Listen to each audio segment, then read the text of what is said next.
হরে কৃষ্ণ বন্ধুরা, সকলকে জানাই শুভ জন্মাষ্টমী। আমি রবি, আমার এই ছোট্ট চ্যানেলে সবাইকে স্বাগত জানাই। দর্শন করো আমার বাড়ির বিগ্রহ শ্রী শ্রী নন্দদুলাল ভগবান।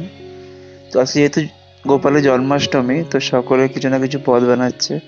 তো আমি ভাবলাম আমি কিছু একটা পদ বানাই, তাই আমি ভাবলাম কেক বানাবো। তাই আমি নিয়ে নিলাম এক বাটি চিনিকে আমি একটু গুঁড়ো করে নিয়েছিলাম। তো আপনারা যদি কেউ কেক বানাতে চান তো এটা ফলো করবেন।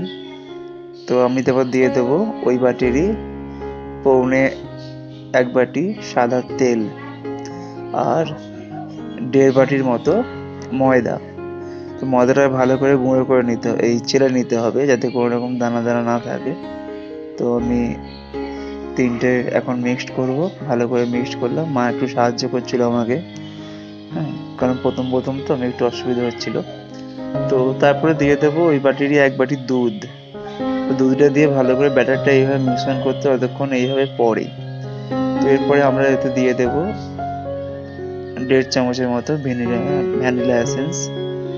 আর ভ্যানিলা এসেন্সটা দিয়ে আমরা ভালো করে এটা মিক্স করব। তোমরা দেখো এই ব্যাটারটা খুব সুন্দর করে মিক্স করতে হবে। তারপর আমরা দিয়ে দেবো 1 চামচের মতো বেকিং পাউডার, আর 1 চামচের মতো বেকিং সোডাটা খুব বেশি দেবে না তাতে। আর এতে আমরা দিয়ে দেবো 1 চামচ ভিনিগার। তো খুব সুন্দর করে ব্যাটারটা আমরা মিক্স করব।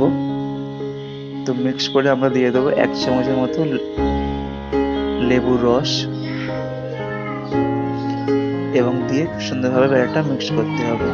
মিক্স করার পরে একটা বোলে তোমরা সাদা তেলে কিছু কাগজ লাগিয়ে ওটা পুরো কভার করে দিও। কভার করে দেওয়ার পরে ওই কেকের মিশ্রণটা ওতে পুরোটা দিয়ে দেবে, এবং একটি প্রেসার কুকারে নিচেটা কিছু বালি দিয়ে আর এই পুরো কেকটা ওতে বসিয়ে দেবে, এবং প্রায় 1 ঘন্টার মতো এটা মিডিয়াম আছে করবে। এবং মধ্যখানে একটা কাঠি দিয়ে তোমরা চেক করতে পারো যে কেকটা হয়েছে কিনা। তো আমার 1 ঘন্টা পরে মোটামুটি কেকটা হয়ে গেছে। তো দেখো কেকটি কিরকম সুন্দর হয়েছিল।